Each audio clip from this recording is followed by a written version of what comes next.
어느 날 문득 거울 속 내 얼굴을 오래 바라보다가 이런 생각이 들었습니다. 나는 왜 항상 같은 실수를 반복할까? 연애도 그렇고, 인간관계도 그렇고, 심지어 중요한 결정들조차 결국엔 후회로 이어지는 일이 많았습니다. 처음엔 그냥 운이 없었던 거라고 생각했어요. 하지만 몇 번이고 비슷한 일을 겪고 나니 문득 마음 한구석이 섬뜩해졌습니다. 혹시 이게 내 업인가? 부처님께서는 말씀하셨습니다. 지은 대로 받는다. 그러나 그 인과는 지금이 아닐 수도 있다. 전생에서 지은 업이 지금의 나를 만들고 내 안에 남은 감정과 습관, 성격까지 사실은 그 오래된 흔적일 수 있다는 말이죠. 혹시 여러분도 왜 나만 이런 고생을 하나? 왜 나는 늘 이런 인연만 만날까? 이런 생각을 해보신 적 있으신가요? 그렇다면 오늘 이 이야기가 당신 인생의 실타래를 푸는 작은 실마리가 되어줄지도 모릅니다. 지금부터 반복되는 후회와 선택의 그림자 뒤에 숨겨진 전생의 이야기, 그리고 그것을 꿰뚫어 본 부처님의 통찰을 함께 따라가 보려 합니다. 부처님께서는 이렇게 말씀하셨습니다. 사람의 삶은 업의 흐름 위에 서 있다. 마치 씨앗이 뿌려지고 그것이 계절을 지나 열매 맺는 것처럼 말이다. 사람이 지금 이 순간에 어떤 생각을 하고 어떤 말과 행동을 하는지는 사실 단지 지금 이 생에서만 형성된 게 아닙니다. 전생에서 만들어진 감정의 습관, 마음의 패턴, 삶을 대하는 방식이 이번 생에서도 고스란히 이어지는 경우가 많습니다. 예를 들어 늘 누군가의 눈치를 보며 살고 있는 사람이 있다고 해봅시다. 그는 현재의 환경 때문이라고 생각합니다. 나는 어릴 적부터 부모님 눈치를 많이 봐야 했으니까. 사회생활하면서 상사한테 많이 혼나서 그랬던 거지. 하지만 부처님께서는 다르게 보셨습니다. 그가 그렇게 살아가게 된 데에는 이미 전생에서 길들여진 마음의 버릇이 있었다고 하셨습니다. 그는 전생에서도 사람에게 인정받고자 애썼고 상대의 말과 기분에 휘둘리는 인연을 많이 맺었습니다. 그 업이 완전히 씻기지 않았기 때문에 이번 생에서도 같은 감정, 같은 상황을 다시 반복하며 살아가고 있었던 것입니다. 우리가 어떤 실수를 반복할 때 그건 단순히 성격 문제로 치부할 수만은 없습니다. 더 깊이 들여다보면 그 안에는 아주 오래전부터 내려온 무의식의 흐름이 숨어 있습니다. 그 흐름이 바로 업입니다. 업은 단지 행동만을 말하는 것이 아닙니다. 그 사람의 생각과 감정, 의도까지 포함하는 마음의 자취이자 기억입니다. 그 자취가 아직 정리되지 않은 채 남아있다면 사람은 알게 모르게 그 업에 끌려다니며 비슷한 실수를 반복하게 됩니다. 불교에서는 이를 습기라고도 표현합니다. 불이 꺼진 듯 보이지만 내부에 아직 열기를 머금고 있는 장작처럼 우리 안에는 과거의 감정이 남아 있습니다. 그 습기는 상황이 주어졌을 때 다시 불꽃을 피워 올리듯 튀어나옵니다.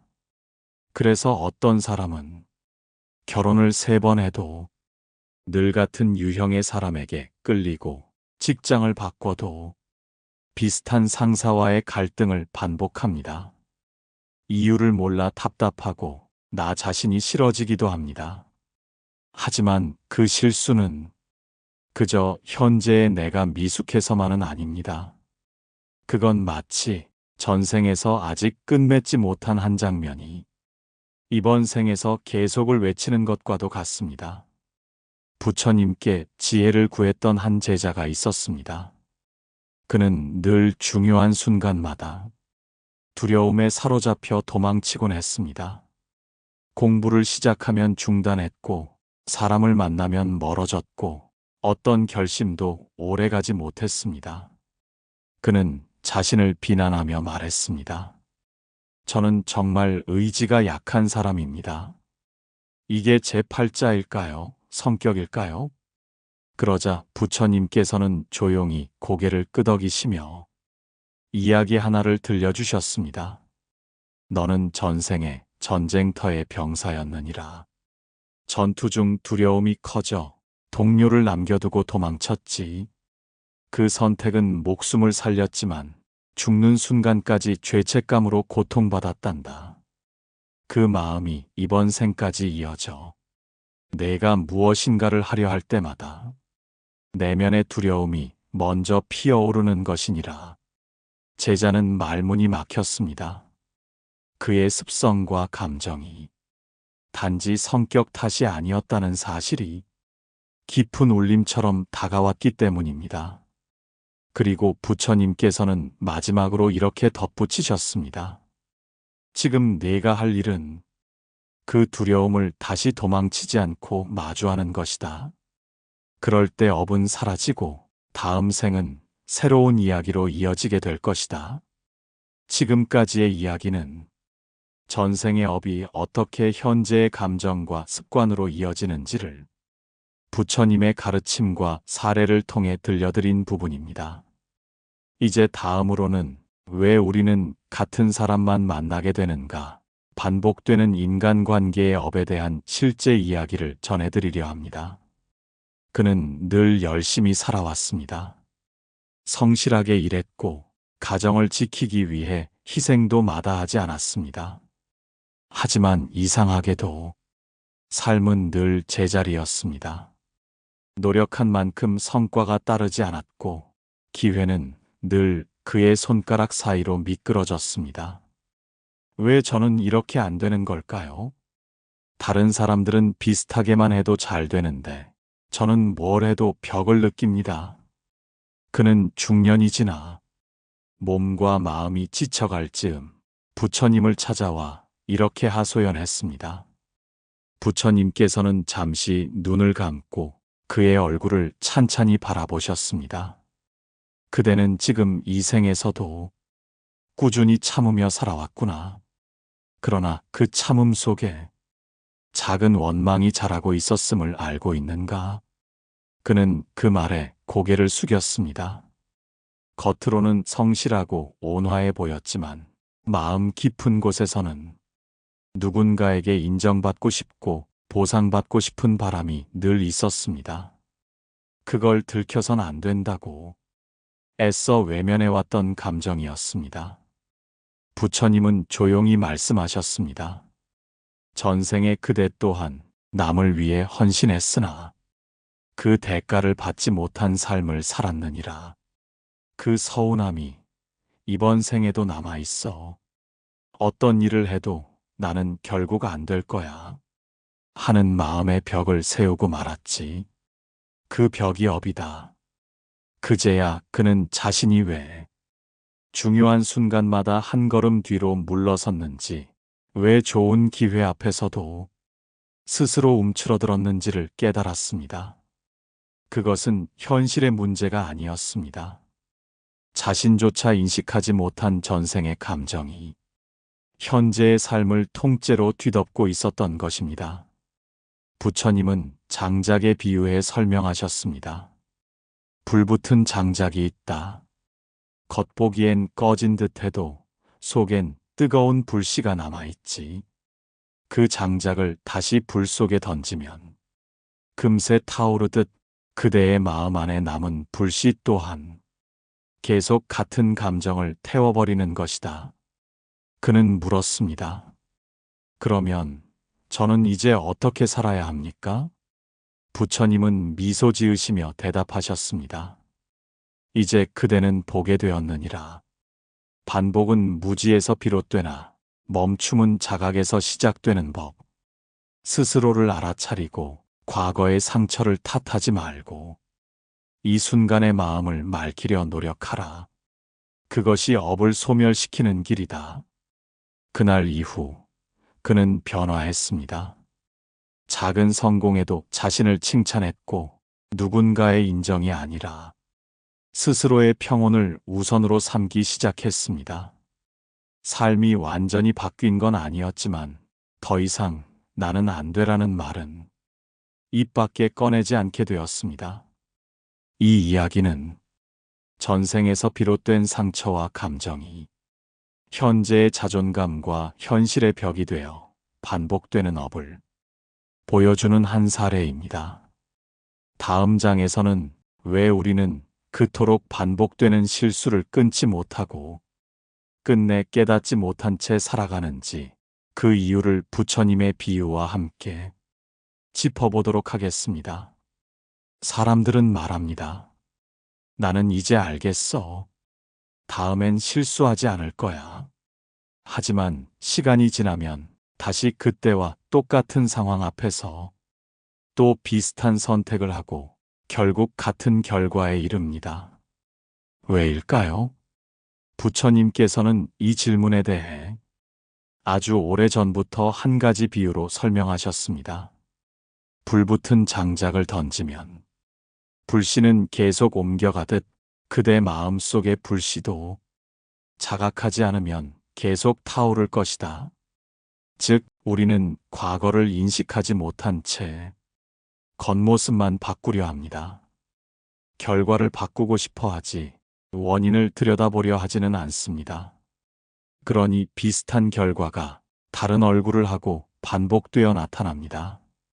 부처님께서는 또 이렇게 말씀하셨습니다. 물속의 달을 보려 한다면 흐려진 물부터 맑혀야 하느니라.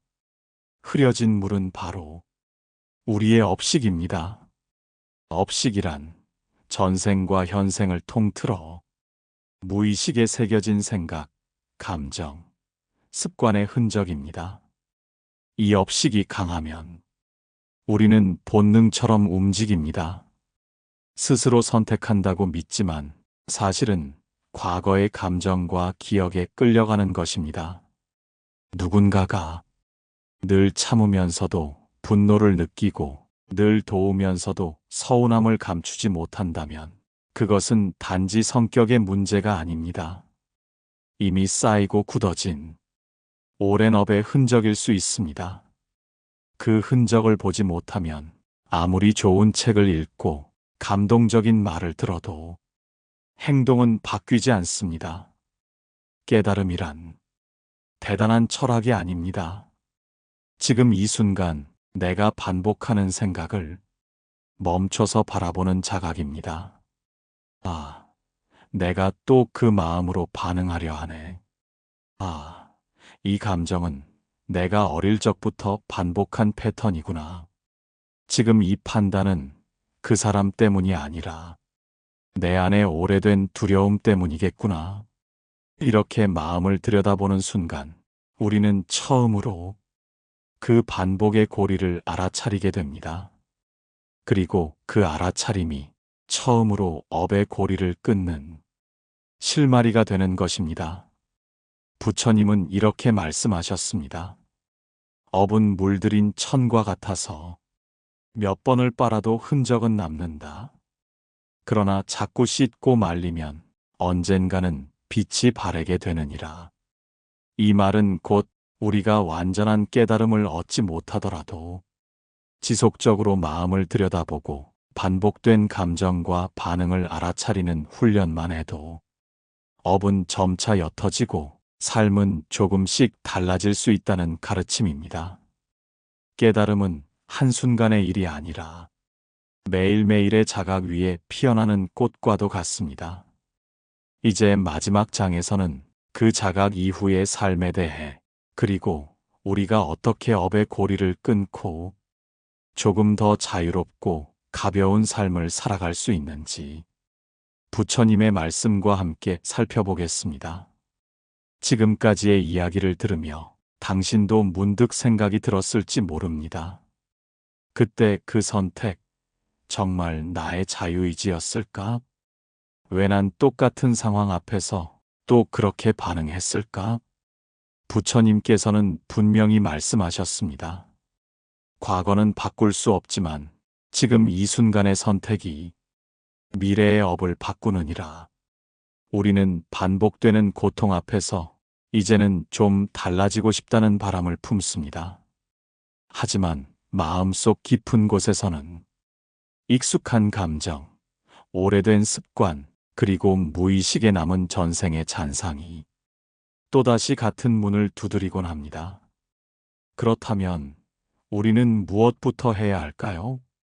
첫째, 반복되는 감정과 상황을 나의 문제로만 보지 말고 조용히 들여다보는 시간부터 시작해야 합니다. 예를 들어, 같은 유형의 사람에게 늘 상처받는다면 그 상대만을 탓하지 말고 왜 나는 이런 사람에게 끌리는 걸까? 하고 내 안의 습관과 기대, 두려움을 살펴봐야 합니다. 둘째, 작은 실천이라도 좋으니 의식적으로 다른 선택을 해보는 겁니다. 늘 참기만 했다면 이번에는 작게라도 내 감정을 표현해보는 것. 늘 도망쳤다면 이번에는 끝까지 마주해보는 것. 이렇게 작은 행동의 변화는 과거의 업식에서 벗어나는 가장 강력한 첫걸음이 됩니다. 셋째, 기도와 수행을 통해 마음을 맑히는 일을 게을리하지 않는 겁니다. 부처님께서는 말씀하셨습니다. 비우는 자리에 지혜가 자라나며 닦는 마음에는 공덕이 따르느니라. 마음을 닦는다는 것은 무거운 기억을 억지로 지우는 게 아니라 그 기억을 바라보며 다시 나를 괴롭히지 않도록 자비롭게 안아주는 일입니다. 그리고 지금 이 이야기를 듣고 있는 이 순간 또한 수행입니다. 무언가를 이해하려 하고 마음을 가라앉히며 듣는 이 시간 자체가 곧 업의 사슬을 풀어내는 시작입니다. 중년을 지나며 우리는 흔히 삶은 결국 이렇게 흘러가는 거야라며 포기하듯 체념할 때가 많습니다. 하지만 부처님의 가르침은 다릅니다. 가장 어두운 밤이 지나면 새벽이 찾아오듯 마음속 무명의 그림자를 마주한 자에게 깨달음은 반드시 찾아오느니라. 이제 당신의 삶에 반복되는 그 고통의 이유를 조금은 알게 되셨다면 오늘부터 단 한 가지라도 다르게 선택해 보시기 바랍니다. 그 한 걸음이 당신의 다음 생은 물론 당장 내일의 삶까지 바꾸는 가장 소중한 변화가 될지도 모릅니다. 잠시 마음을 내려놓고 조용히 이 이야기를 끝까지 들어주셔서 감사합니다. 혹시 오늘의 이야기가 당신의 마음 어딘가에 작은 울림을 주었다면 그 울림이 더 멀리 퍼질 수 있도록 이 영상을 누군가에게 건네주실 수 있을까요? 구독과 좋아요는 더 많은 분들이 이 따뜻한 길에 함께할 수 있도록 이끌어주는 소중한 발걸음입니다. 그리고 당신의 생각도 들려주세요. 댓글로 남겨주신 한 문장 한 문장이 이 공간을 더 깊고 향기롭게 만들어줍니다.